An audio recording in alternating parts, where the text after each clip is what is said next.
Selamat pagi, salam sejahtera dan salam sehat bagi kita semua. Perkenalkan, saya Hendra Dermawan Sitanggang, dosen tetap di Prodi Ilmu Kesehatan Masyarakat, Fakultas Kedokteran dan Ilmu Kesehatan Universitas Jambi.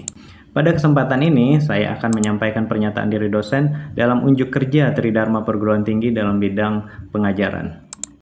Konsentrasi keilmuan saya adalah epidemiologi. Saya mengampu beberapa mata kuliah yang sesuai dengan bidang keilmuan saya, yaitu bidang epidemiologi, di antaranya mata kuliah epidemiologi penyakit menular, mata kuliah metode epidemiologi, mata kuliah surveillance kesehatan masyarakat, mata kuliah investigasi wabah, dan mata kuliah analisis data epidemiologi. Pada kesempatan kali ini, saya akan memaparkan salah satu mata kuliah yang saya ampu, yaitu mata kuliah surveillance kesehatan masyarakat. Saya akan mencoba memaparkannya berdasarkan aspek delivery, interaction, dan assessment. Yang pertama, delivery, yaitu penyampaian mata kuliah yang mencakup informasi terkait dengan mata kuliah surveillance kesehatan masyarakat. Yang kedua, interaction, yaitu interaksi kepada mahasiswa terkait proses pembelajaran selama kuliah berlangsung. Yang ketiga, assessment, yaitu merupakan penilaian yang diberikan kepada mahasiswa selama proses perkuliahan. Mata kuliah surveillance kesehatan masyarakat ini memiliki bobot 3 SKS dengan kode KMJ 147, di mana 2 SKS untuk teori dan 1 SKS untuk praktik. Tim dosen pengampu pada mata kuliah ini terdiri dari 4 orang dosen, dengan koordinator mata kuliah adalah Ibu Dr. Umi Kalsum, SKM MKM. Selanjutnya, saya akan menjelaskan tentang deskripsi mata kuliah. Mata kuliah surveillance kesehatan masyarakat ini bertujuan untuk memberikan pengetahuan dan pemahaman tentang prinsip dasar surveillance kesehatan masyarakat yang meliputi tujuan, manfaat, elemen, indikator, dan fungsi surveillance kesehatan masyarakat. Selanjutnya tentang perencanaan surveillance, pengumpulan data, analisis dan interpretasi, dan evaluasi surveillance kesehatan masyarakat.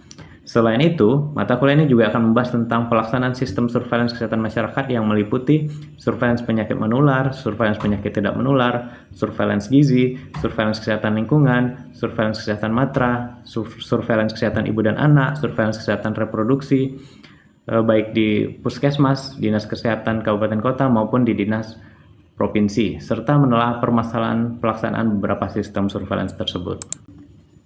Pada awal perkuliahan, dosen koordinator mata kuliah akan menjelaskan tentang deskripsi dan penjelasan tentang mata kuliah surveillance kesehatan masyarakat. Adapun capaian pembelajaran pada mata kuliah ini adalah yang pertama, mahasiswa menguasai prinsip dasar surveillance kesehatan masyarakat. Yang kedua, mahasiswa menguasai elemen-elemen utama dalam kegiatan surveillance kesehatan masyarakat. Yang ketiga, mahasiswa memahami perencanaan dan evaluasi surveillance kesehatan masyarakat. Dan yang keempat adalah mahasiswa memahami penerapan sistem surveillance kesehatan masyarakat berdasarkan jenis surveillance-nya. Dengan materi pembelajarannya, yang pertama adalah prinsip umum surveillance kesehatan masyarakat, yang kedua, perencanaan surveillance kesehatan masyarakat, yang ketiga, sumber data surveillance kesehatan masyarakat, yang keempat, analisis dan interpretasi data surveillance kesehatan masyarakat, yang kelima, evaluasi surveillance kesehatan masyarakat, yang keenam, pelaksanaan dan permasalahan sistem surveillance kesehatan masyarakat, diantaranya surveillance penyakit menular dan tidak menular, surveillance gizi, surveillance kesehatan lingkungan, surveillance kesehatan matra, surveillance kesehatan ibu dan anak, atau surveillance kesehatan reproduksi, baik di puskesmas maupun dinas kesehatan serta aplikasinya. Berikut merupakan sumber kepustakaan yang digunakan dalam mata kuliah surveillance kesehatan masyarakat.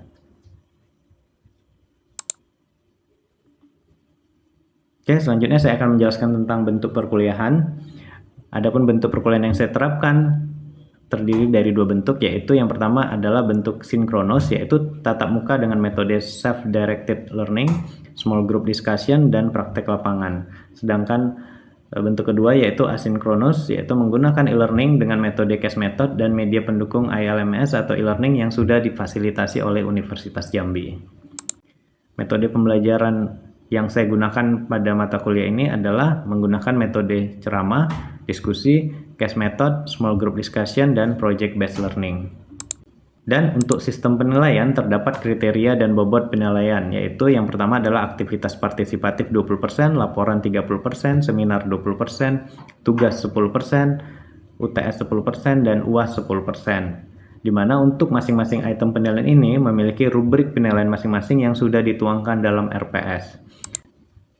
Selanjutnya yaitu untuk rentang penilaian terdiri dari 5, yaitu 80-100 mendapat nilai A, 68-79 mendapat nilai B, 56-67 mendapat nilai C, 45-55 mendapat nilai D, 0-44 mendapat nilai E. Komponen penilaian ini secara garis besar dibagi menjadi 3, yaitu aktivitas partisipatif 20%, hasil proyek 50%, dan kognitif 30%. Berikut adalah bobot penilaian akhir dari mata kuliah Surveillance Kesehatan Masyarakat. Selanjutnya adalah video pembelajaran mata kuliah Surveillance Kesehatan Masyarakat pada pertemuan ke-7 yang disampaikan dengan metode diskusi, ceramah, dan small group discussion. Selamat menyaksikan video pembelajaran mata kuliah Surveillance Kesehatan Masyarakat. Selamat pagi semuanya. Ya, gimana kabarnya? Oke. Ya, seperti biasa ya, kita bertemu kembali di mata kuliah Surveillance ya. Ini pertemuan ke-7 dan senang bisa bertemu teman-teman lagi di kelas ini ya. Oke. Pertemuan sebelumnya kita sudah belajar tentang analisis deskriptif ya, analisis data surveillance ya. Atau yang lebih lengkapnya analisis dan interpretasi data ya. Kita ada review juga tentang definisi ya atau konsep dasar dari surveillance ya. Masih ingat nggak kata kuncinya? Kata kunci surveillance. Ya, pengamatan yang sistematis dan terus-menerus ya. Kegiatannya berupa pengumpulan data, analisis dan interpretasi, diseminasi terhadap data atau informasi masalah kesehatan ya, yang digunakan untuk upaya pengendalian kesehatan ya. Analisis data yang kita pelajari kemarin ada 2 ya, ada yang deskriptif dan lanjut ya. Tapi memang kita lebih banyak fokus di analisis deskriptifnya ya, yang biasa disajikan berdasarkan waktu, tempat, dan orang ya. Jadi setelah kita mempelajari analisis dan interpretasi, selanjutnya hari ini kita akan belajar tentang evaluasi surveillance ya. Memang evaluasi surveillance nggak kita sebutkan ya dalam kata kunci definisi surveillance kemarin. Namun evaluasi surveillance ini menjadi bagian penting juga ya. Sebenarnya tidak hanya di surveillance saja ya. Dalam setiap manajemen, evaluasi itu menjadi kunci ya dalam keberhasilan ya, atau untuk menilai apakah berhasil apa tidak suatu program ya atau kegiatan. Adapun beberapa hal yang akan kita pelajari hari ini ya. Ini sedikit pengantar ya sebelum kita masuk tentang evaluasi surveillance. Baru yang kedua, apa sih sebenarnya evaluasi surveillance ya? Walaupun kita akan belajar ya, yang kita pelajari itu tentang monitoring dan evaluasi nantinya ya.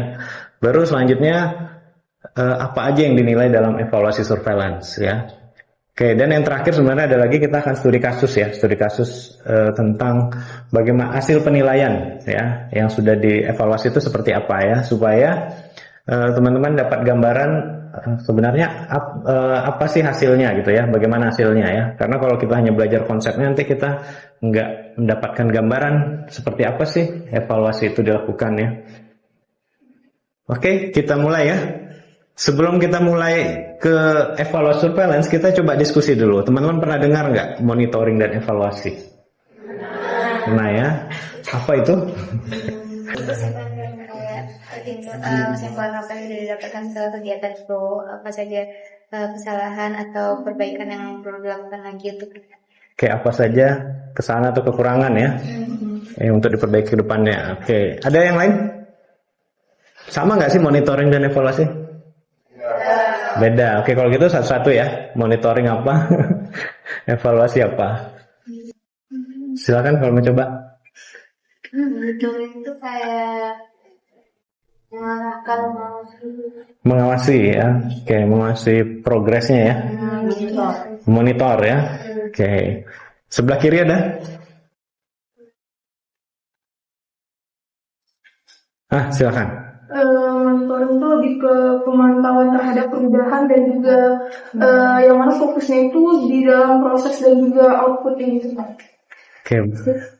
Memantau di mana fokusnya di proses perubahan yang fokusnya terhadap suatu proses dan juga output. Oke, suatu proses atau output ya. Oke. Ada tambahan lagi sebelum kita pindah ke evaluasi? Kalau evaluasi, apa evaluasi? Apa temuan teman-teman? Boleh kok ya, googling silakan.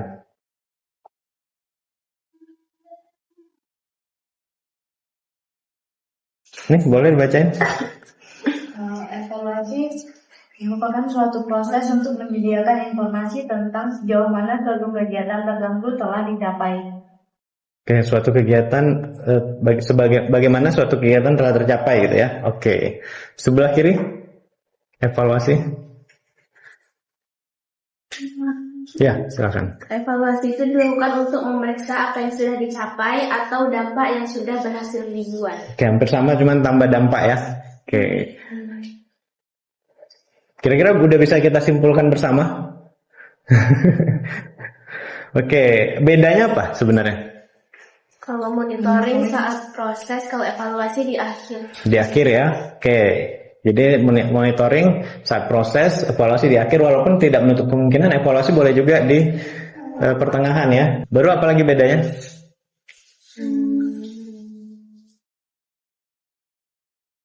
Itu dari segi waktunya tadi ya berarti ya. Kalau fokusnya tadi ada tuh yang nyinggung fokusnya. Monitoring fokusnya pada progres tadi ya. Kalau evaluasi hasil sesuai tujuan apa enggak gitu ya. Oke. Kira-kira gitu ya teman-teman ya. Jadi sebenarnya monitoring dan evaluasi ini fungsi manajemen ya. Jadi dalam surveillance juga digunakan juga nih, dilakukan juga monitoring dan evaluasi ya. Oke. Sebelum kita masuk ya, ada satu pertanyaan lagi ya. Kenapa perlu? Gitu kira-kira. Kenapa perlu? Pernah di monef tak teman-teman? Pernah di monitoring atau pernah dievaluasi? Nah, gimana? Kegiatan apa tuh? Organisasi apa? Kami KSR. Hah? Sukarela PMI. Oh, sukarela PMI. Di monef atau di evaluasi? Kami seringnya dievaluasi. Evaluasinya tuh kadang dipertemukan di Goma. Oke. Contohnya gimana evaluasinya? Evaluasinya kan itu ada per divisi tuh Pak. Divisi. Jadi nanti ketua pelaksananya itu bakal menanyakan per divisi. Misalnya dari acara yang disampaikan. Setelah kegiatan? Iya. Oke. Jadi per hari kami evaluasi. Ya, setelah kegiatan ya, kira-kira apa sudah tercapai nggak kegiatan, baru masukannya apa ya, kekurangannya apa? Oke, sip. Untuk apa itu kira-kira? Selanjutnya tidak ada lagi. Oke, selanjutnya ya untuk perbaikan selanjutnya. Ada lagi? Nah, pernah dievaluasi nggak? Nah, evaluasi apa? Sama Pak, evaluasi setelah selesai melakukan kegiatan. Nah, apa yang ditanya? Mungkin progres jalannya kegiatan itu bagaimana. Terus kalau misalnya ada masalah gitu Pak, dikasih solusi ke depannya jangan kayak gini. Oke, sama ya. Baru dievaluasi nggak kegiatan kita ini tercapai nggak gitu? Ada nggak? Iya, Ada ya. Oke, berarti kenapa perlu? Untuk melihat apakah kegiatannya berhasil. Iya, berhasil apa enggak ya, sesuai tujuan enggak gitu ya. Oke, bisa. Oke, sebelum saya kasih sesi pertanyaan, kita masukkan dulu ya ke surveillance ya. Jadi dalam surveillance, monitoring dan evaluasi itu juga penting ya. Sama seperti fungsi manajemen pada umumnya ya.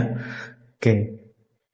Coba kita lihat apa sih definisinya ya. Jadi monitoring dan evaluasi itu adalah kunci ya untuk mengembangkan dan memelihara sistem surveillance ya. Sama dengan fungsi manajemen lainnya ya. Jadi monef dalam suatu program atau suatu kegiatan itu untuk ini ya, mengembangkan dan memelihara ya. Kenapa bisa mengembangkan? Karena kita dalam monitoring dan evaluasi ada memberikan masukan perbaikan ya, sehingga suatu sistem surveillance bisa terus berkembang ya, termasuk memelihara ya, memelihara juga ya, karena kita pantau terus ya, monitor ya, kalau ada kerusakan diperbaiki sehingga terpelihara sistem surveillance ya. Dengan terpeliharanya sistem surveillance maka tujuan surveillance itu dilakukan dapat tercapai ya, misalnya untuk pencegahan dan pengendalian masalah kesehatan ya. Oke, jadi kalau monitoring itu kegiatan rutin dari pengumpulan data dan pengukuran kemajuan dari proses surveillance ya. sama dengan yang temannya sampaikan tadi. Jadi dia lebih fokus pada prosesnya, progresnya ya. Jadi dia lebih ke suatu kegiatan rutin yang melihat progres dari sistem surveillance ini berjalan dengan baik apa enggak. Misalnya sudah dilaporkan apa belum gitu ya. Datanya ya, baru sudah dianalisis apa belum ya, secara rutin dari setiap elemen-elemen dari surveillance ya. Kenapa? Karena surveillance itu kan dia sistematis dan terus menerus ya. Jadi kita monitor dia betul nggak sistematis dan terus menerus ya. Kalau nggak ada monitoring bisa bisa nggak terlaksana sesuai konsep surveillance ya. Evaluasi adalah penggunaan dari special study atau studi khusus dan design studi ya untuk menilai relevansi, efektivitas dan dampak dari surveillance ya. Jadi evaluasi itu menggunakan suatu penilaian ya atau suatu desain. Jadi evaluasi yang appropriate ini atau yang sesuai ini seharusnya include suatu penilaian terkait aktivitas utamanya ya. Misalnya kayak deteksi kasusnya, seperti apa sih deteksi kasusnya? Pelaporannya seperti apa, analisisnya seperti apa, dan dikasih feedback apa enggak ya. Contoh case detection. Case detection itu mendeteksi kasusnya. Ya gimana sih cara kita mendeteksi kasusnya dalam surveillance ini? Pelaporannya ya. Ini pelaporannya bisa juga kita evaluasi berdasarkan kerutinannya ya, ketepatan waktunya juga. Baru analisis dan interpretasi dilakukan enggak ya. Feedback apa ya feedback? Umpan balik ya. Contohnya gini, misalnya puskesmas melaporkan laporan mingguan atau bulanannya ke Dinkes ya. Ternyata ada yang nggak lengkap ya, atau ada berapa data yang kosong gitu, sehingga dikasih feedback sama Dinkes ya. Jadi feedback ini perlu dievaluasi juga ya. Ya, jadi memang harus ada feedback ya teman-teman supaya data itu berkualitas ya. Data yang berkualitas bisa menghasilkan informasi yang berkualitas ya. Jadi dalam surveillance teman-teman juga bisa mengecek pernah nggak sih dilakukan feedback ya. Baru ini juga seharusnya include suatu penilaian tentang core sistemnya atau atribut surveillance seperti sensitivitas, fleksibilitas, dan ketepatan waktu. Oke, jadi keduanya monitoring dan evaluasi ini outcome yang diharapkan adalah rekomendasi untuk peningkatan kegiatan surveillance ya, seperti yang teman-teman sampaikan tadi saat diskusi tentang kenapa perlu evaluasi ya. Begitu juga pada surveillance ya teman-teman. Oke, sebelum saya buka sesi pertanyaan, satu lagi ya slide-nya. Jadi tujuannya kita melakukan evaluasi surveillance adalah pertama untuk menentukan seberapa baik pelaksanaannya ya dalam mencapai tujuan ya. Kira-kira gimana sih dia dalam mencapai tujuan ya. Baru yang kedua mengidentifikasi elemen-elemen surveillance yang harus ditingkatkan. Apa aja tuh elemennya? Misalnya pengumpulan datanya. Pengumpulan datanya udah oke nggak ya gitu, atau masih ada yang perlu diperbaiki, atau jangan-jangan kita perlu suatu sistem yang digital nih sepertinya untuk meningkatkan pengumpulan data ya. Baru analisis dan interpretasinya sudah baik nggak analisisnya, atau sepertinya belum rutin dilakukan, atau analisisnya masih perlu dipertajam gitu ya. Itu bisa ya kita kasih kita evaluasi ya, termasuk diseminasi ya. Pernah nggak diseminasikan? Dalam bentuk apa diseminasinya?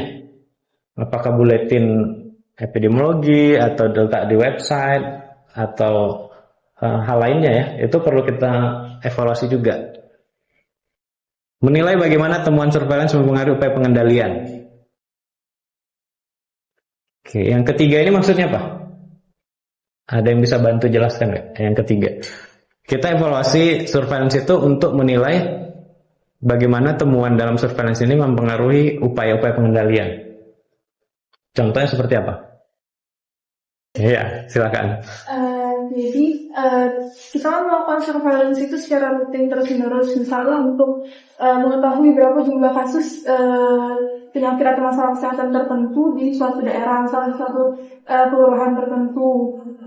Terus dari situ kita bisa melihat karakteristik dari kasus tersebut, Pak. Misalnya terjadi pada kebanyakan lansia umur di atas 50 tahun misalnya seperti itu. Oke. Terjadinya karena pola hidup yang seperti ini dan segala macam itu, Pak. Oke. Dari informasi-informasi yang kita dapatkan dari surveillance tersebut, kita lihat kita bisa menarik suatu upaya pengendalian, Pak. Yang dilihat itu menilai bagaimana temuan surveillance mempengaruhi upaya pengendalian itu, berarti karakteristik tersebut dinilai seberapa jauh dia bisa dijadikan rekomendasi untuk melakukan upaya pengendalian. Oke, sip ya, good ya, mantap ya. Nangkap nggak penjelasan temannya? Ya, baru apakah mempengaruhi ya dengan adanya data itu? Ada nggak upaya-upaya yang dilakukan pemerintah terkait pengendalian masalah kesehatan tersebut ya? Itu bisa kita cek ya. Ini untuk melihat apa? Untuk melihat manfaatnya. Kira-kira data surveillance ini digunakan nggak sih? Rekomendasi surveillance. Jangan sampai kegiatan yang sistematis dan terus-menerus ini yang menguras banyak tenaga, dana, sama waktu itu dimanfaatkan nggak ya? Nah, itu perlu dievaluasi ya. Jangan sampai kegiatan itu berjalan aja tapi nggak dimanfaatkan gitu ya. Sementara kita udah sepakat bahwa surveillance ini adalah intelligence ya dalam kesehatan. Jadi kalau nggak dimanfaatkan, ya itu bisa jadi bahan evaluasi kita kepada stakeholder ya. Yang keempat udah pasti ya, meningkatkan kualitas data dan interpretasi ya. Karena kita evaluasi nih, ini perlu ada peningkatan, ini perlu perbaikan sehingga ada kualitas yang ditingkatkan. Oke, sampai di sini dulu. Kalau ada pertanyaan silakan. Sudah clear? Clear ya, bisa nangkap ya? Oke, kalau gitu kita lanjut. Oke, teman-teman, kalau nggak ada pertanyaan, kita lanjut ke diskusi ya. Saya jelaskan dulu instruksi. Boleh nanya nggak, Pak? Boleh. Monitoring dan evaluasi, kira-kira Pak, kalau misalnya ada bisa nggak Pak? Apakah harus dua-duanya dilakukan atau hanya salah satunya boleh dilakukan? Apa hasilnya Bapak? Monitoring dan evaluasi? Iya. Ya sebaiknya dilakukan dua-dua.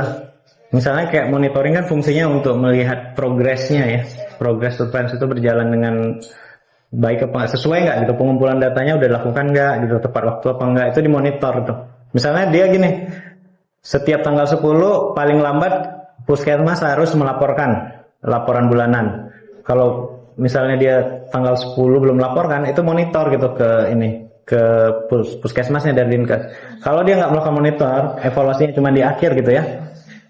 Keterlambatan ini bisa diperbaiki tapi agak terlambat gitu. Dia perbaikinya nanti untuk bulan selanjutnya. Tapi kalau ini langsung ya, memastikan dia berjalan dengan ini sesuai dengan siklusnya ya. Kita lanjut ya ke sini ya. Nanti kalau masih ada boleh. Jadi teman-teman, instruksinya adalah kita akan diskusi ya terkait hasil evaluasi. Ini ada 7 artikel, nanti kita lakukan diskusinya per baris saja ya teman-teman. Yang pertama yang perlu teman-teman catat adalah masalah kesehatan apa yang dilakukan pemantauan. Misalnya ini campak ya, di mana di Dinas Kesehatan Kabupaten Bangkalan ya, itu yang pertama. Baru yang kedua metodenya. Metodenya dia menggunakan apa sih? Ya. Baru yang ketiga, poin-poin apa saja yang dinilai. Jadi nggak usah teman-teman tulis ulang ya. Jadi poin-poinnya aja, misalnya dia inputnya itu metode, material ya. Jadi poin-poin apa aja yang dinilai sih di dalam evaluasi ini. Baru hasil evaluasinya apa? Dan rekomendasinya apa? Cukup dari hasil ini kira-kira kita belajar hasil evaluasinya apa gitu. Contoh dari input manusianya ya, jangan-jangan dia sudah cukup dan sudah sesuai gitu ya. Berarti ini nggak ada rekomendasi lagi untuk ya. Baru dari material, gimana nih hasil evaluasinya? Jadi teman-teman melihat hasil evaluasi ya, supaya dapat gambaran sebenarnya evaluasi surveillance itu seperti apa sih bentuknya gitu ya. Kalau tadi kan cuman konsep ya, takutnya teman-teman nggak tergambarkan. Instruksinya jelas nggak? Jelas ya.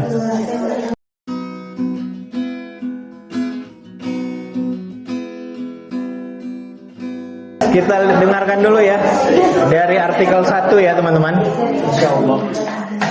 Ya, silakan. Baik, saya akan memaparkan hasil evaluasi dari diskusi dari kelompok 1. Yang pertama, masalah kesehatan pada jurnal yang kelompok 1 diskusi yaitu penyakit campak di Dinas Kesehatan Kabupaten Bangkalan. Nah, yang kedua, metode yang digunakan pada penelitian itu dia menggunakan penelitian deskriptif dan yang tergolong sebagai studi evaluasi, Pak. Juga materialnya dari hasil observasinya di tingkat kabupaten semua formulir tersedia, namun di tingkat puskesmas sebesar 95,5% tidak mengetahui format pelaporannya, Pak. Terus itu juga hasil evaluasinya, Pak, kekurangan pelaksanaan sistem surveillance banyak ditemukan dalam komponen input dan proses kegiatan surveillance, terutama di tingkat puskesmas. Solusinya itu memperbaiki sistem surveillance dengan memberikan pelatihan bagi seluruh petugas surveillance dan pemenuhan sarana dalam pelaksanaan sistem surveillance campak pada Kabupaten Bangkalan. Ya, beri plus dulu lah. Itu contoh evaluasi dengan pendekatan input proses output tadi ya. Iya, Pak. Rekomendasinya pelatihan tadi ya. Satu lagi ya. Silakan kelompok 8 tadi ya. Itu bisa berbeda ya setiap artikel. Nanti teman-teman boleh baca artikel kelompok lain juga ya. Silakan. Baik, kan saya dari perwakilan dari kelompok 8. Saya ingin menjelaskan tentang apa saja yang sudah kami dapatkan dari hasil diskusi kami. Yaitu yang pertama pada masalah kesehatan, yaitu kami mendapatkan studi kasus berupa DBD di Kabupaten Tuban. Lalu untuk metode yang digunakan yaitu berupa rancangan deskriptif dengan subjek evaluasi yaitu sistem surveillance di seluruh puskes dan dinkes wilayah Kabupaten Tuban. Lalu untuk metode analisisnya yaitu dengan cara membandingkan pelaksanaan lapangan dengan standar prosedur yang sesuai berdasarkan waktu, tempat, dan orang. Dan kami juga mendapatkan adanya belum tepat waktu dan belum lengkap juga untuk frekuensi laporan programmer DBD puskesmas ini. Jadi disarankan untuk lebih tepat waktu dan lebih kelengkapan setelah melakukannya pelatihan tersebut. Nah, itu saja yang dapat saya sampaikan. Wassalamualaikum warahmatullahi wabarakatuh. Beri plus ya. Ya, tadi ada secara umum ada 3 poin ya. Ketepatan, kelengkapan, sama analisis datanya ya. Jadi rekomendasinya, ternyata masih perlu dilakukan pelatihan nih, analisis data ya. Tapi kalau nggak dievaluasi gimana kira-kira? Ya gitu terus ya berjalannya. Jadi artikel yang pertama sama yang ke-8 tadi berbeda ya, cara analisisnya ya. Tapi secara konsep sebenarnya hampir sama gitu ya. Paling nggak teman-teman bisa belajar ternyata evaluasi surveillance itu seperti ini gitu ya. Jadi untuk sebelum kita turun ke lapangan langsung ya pada jadwal praktek nanti ya mungkin. Jadi teman-teman nanti belajar melihat ya bagaimana surveillance yang dilaksanakan di puskesmas, di dinkes ya. Tentu nggak semuanya ya. Nanti teman-teman saling sharing yang di puskesmas gimana, yang di dinkes gimana, yang dapat surveillance gizi gimana, yang dapat surveillance DBD gimana. Oke teman-teman. Ya sampai sini aja ya perkuliahan kita. Nanti teman-teman lengkapin, tulis nama timnya, di foto ya, di scan PDF aja. Oke teman-teman, cukup sekian perkuliahan kita ya. Mudah-mudahan menambah wawasan teman-teman, khususnya tentang evaluasi surveillance ya. Dan mudah-mudahan dengan adanya studi kasus evaluasi tersebut ya, teman-teman jadi paham ya, nggak hanya konsepnya aja ya. Oke, sampai di sini aja pertemuan kita. Saya ucapkan terima kasih atas perhatiannya. Selamat siang semuanya. Yeah.